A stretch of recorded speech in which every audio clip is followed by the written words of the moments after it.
Okay, let's see. Another fantastic day of purple Kayn, my new favorite invention. Everyone's always asking, what is a purple Kayn, and why is a purple Kayn, and how is a purple Kayn? Well, you probably should check my YouTube video. But there's gonna be another one. Let's see. Over against Midget Lulu, Action, Diana, and Ornn. So, perfect game to go purple. Why? Because, I mean, neither form is really better to go here. Red isn't too great. Blue isn't too great. I mean, they have more range than melees, but I can't really one-shot them as easy as possible because they have a Lulu. So, we're gonna wait and see this game, see how it goes. Nice. Got free orbs. Lowered my boot CD timer. Perfect. Perfect and perfect. Hopefully Orianna comes back. I hate the way you say that. Okay, gonna get sweeper since I already put an early trinket. Good. Orianna! Oh, well.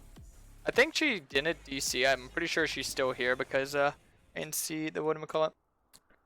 Icon. Or that she was in the middle. Okay, I'm getting a leash. Thank you, Nasus. We're gonna have some Hubba Bubba gum. The stream is sponsored by Hubba Bubba. Just kidding. Wouldn't they be a bitch and sponsor though? Alright. It's a pretty easy matchup. Diana's not really too hard to face. Often too. This game, I think I'm gonna specifically teach you guys how to get an S+. How to get Mastery level 7. A lot of people always go over the things you should and shouldn't do is to get Mastery 7. I'm going to teach you that you can get Mastery 7 in a standard normal game. A lot of people, they say, no, you gotta make sure that you have high vision control. You gotta make sure that you have good KDA. Let me tell you something. You can get Mastery 7 just from playing casual.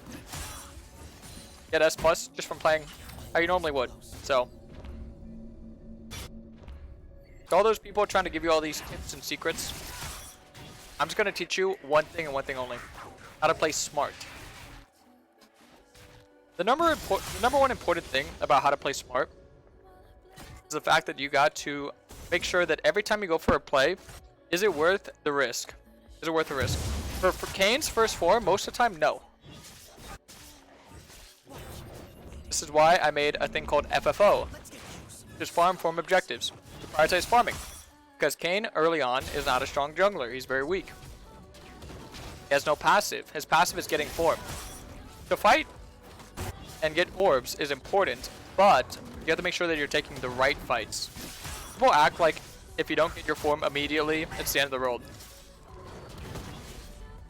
Any seasoned Kayn main can tell you that if you're trying to get your form too early, too fast, you're probably going to int a lot. And then by the time you get your form, it probably won't even matter.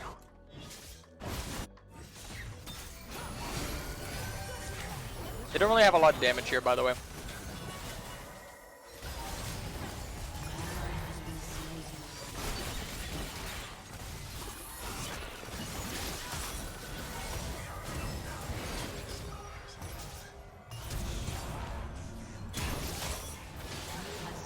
Nice.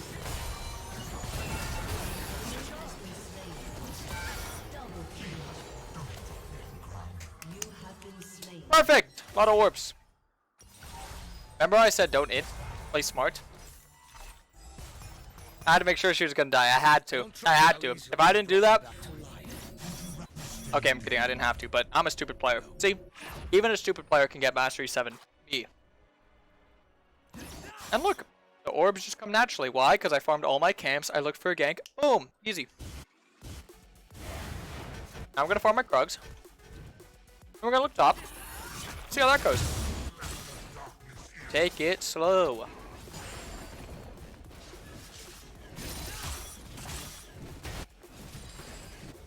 Alright.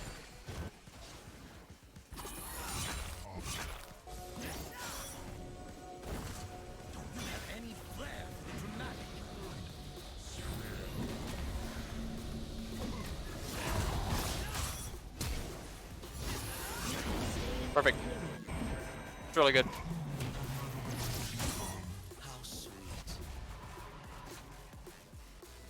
You know what? I have a better idea for a video. What if I show you guys what happens when the rank 1 Kayn gets his form at 5 minutes? Sounds like a much better idea for a video.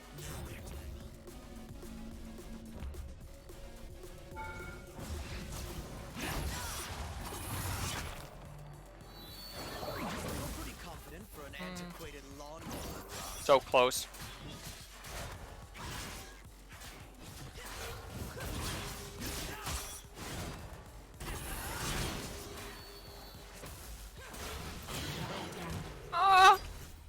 Or he could have just rotated, we could have killed him. Yeah, whatever. 5.5 minutes. Okay.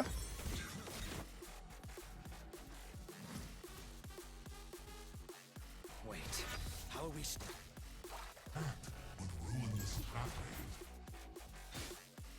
Perfect.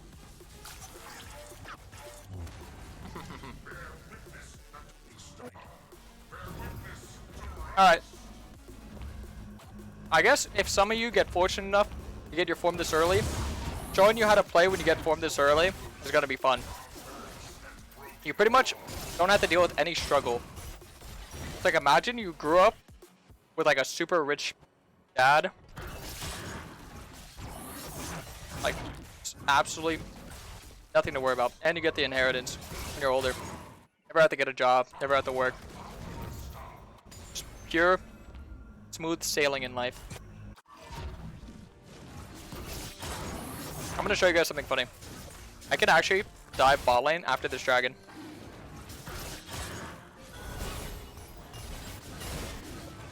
You're able to force so many plays when you have your level 6 on Ross.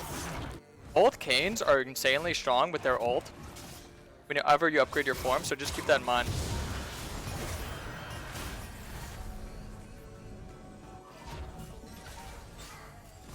Now we just wave. Of the wave.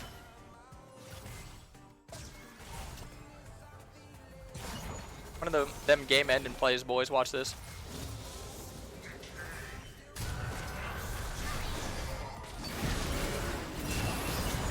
Damn, I was trying to hit both them.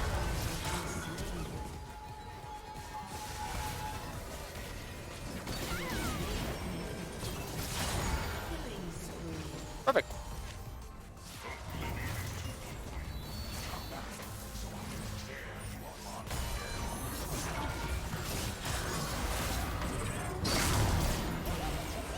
Also perfect. So just think about how much we got from that play. Ideally, we got dragon, we got a kill, we got 2 more kills, we got 2 tower plates.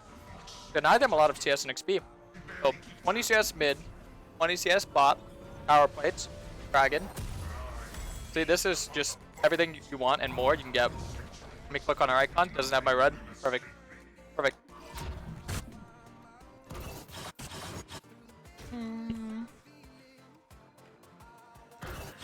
And now, like I said, the plays, just, it's in fast motion. Everything's sped up. We can force top, we can force mid, we can force bot, we can do whatever. As long as I know Diana's not there, ult man or tower, we're good to dive anywhere. You always leave the base with half mana. It's because you regenerate mana in the jungle.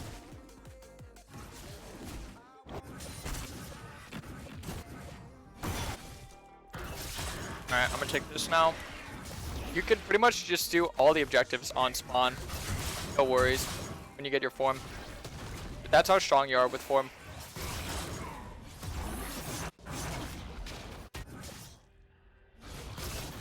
The average Kayn main probably gets form in like 12 minutes. Something like that. So to get your form at 5 minutes, just imagine how crazy that is. I'm probably sending my Rift down mid. I can get a good ulti here. That'd be huge. I had to ulti that. I'm gonna shove a wave in. Hog you. Ban is down there. Unfortunate. Unfortunate.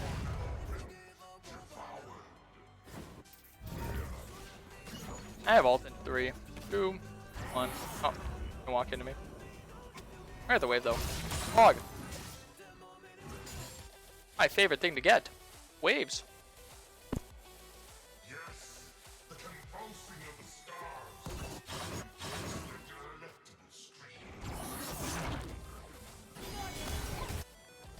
Okay, nice.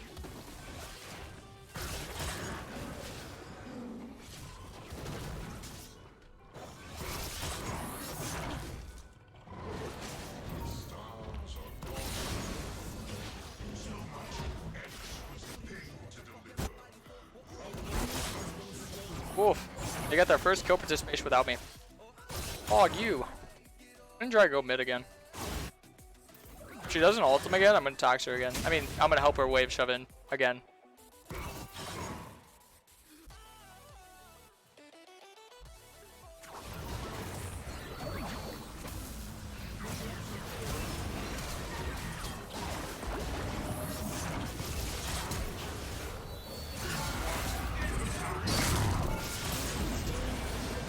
Nice. Alright, now we just get it low. I'll show you guys how to use Rift properly as well. You want to get to about half of the third, and you're good. Perfect.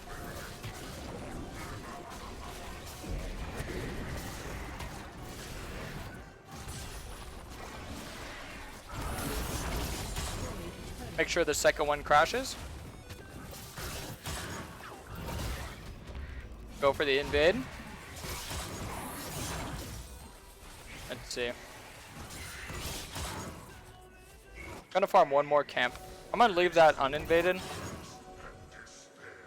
Farm one more camp. Don't need to clear that. It's gonna kill itself in a minute. And I go do the dragon. They can't fight because I'm unkillable at this point. I don't have my tier 2 boots, but the fact that I have Sterix and Gore Drinker at 12 minutes means that this game is essentially over.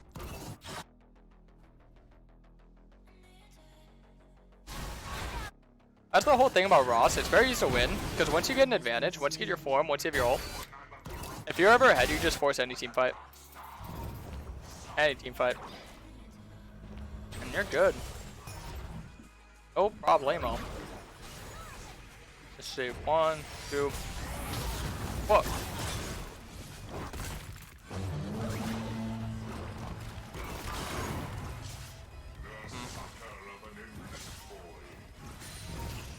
I do want to dive 1v3 to see how that goes.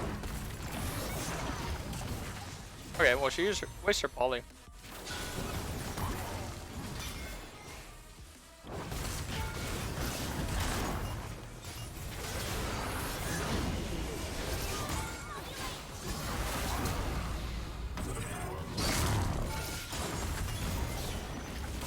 I'm trying to hit both them with that Q.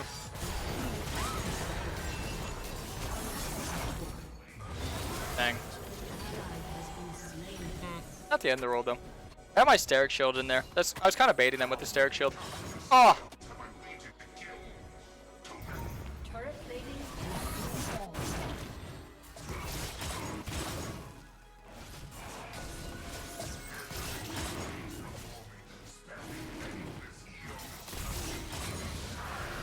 Okay. The Dragon Soul is Cloud. Oh, Cloud. Such an ass soul. Actually, I don't think Cloud's that bad. Just in comparison to every other soul, it's really bad. But, see, the thing is, Cloud Dragon's the best. I always try to explain this to people. People that complain about Cloud. Cloud is the best dragon to have, but it's the worst soul to have. Just like Ocean is the worst dragon to have, but the best soul.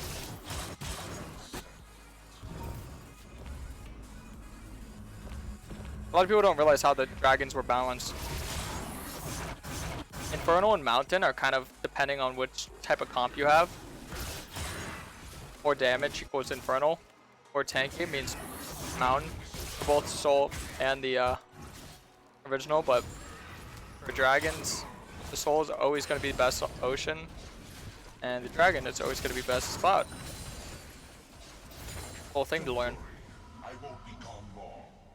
And now I just got Ionian boots. If I was smart, actually, I'd go Merc Dreads. Huh. Doesn't hurt to be smart.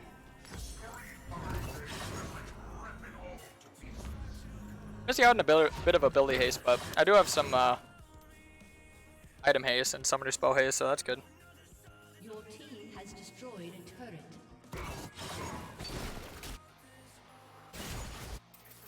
Oh, they're looking aggressive on bot lane. I swear I've seen this happen like 5 times in my bot lane now. Just get 1v3'd.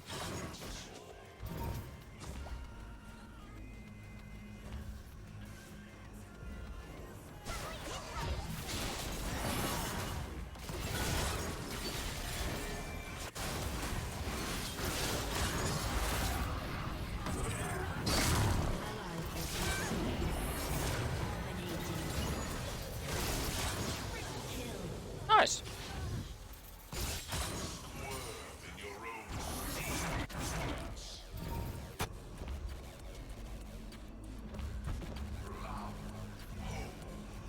Very satisfying Q there. Oh, yeah, any boots? No. The only thing that makes me doomed is the CC. Little midget guy, little midget girl. The only thing that stomps me here is the CC. As long as I don't get CC'd, I'm cool.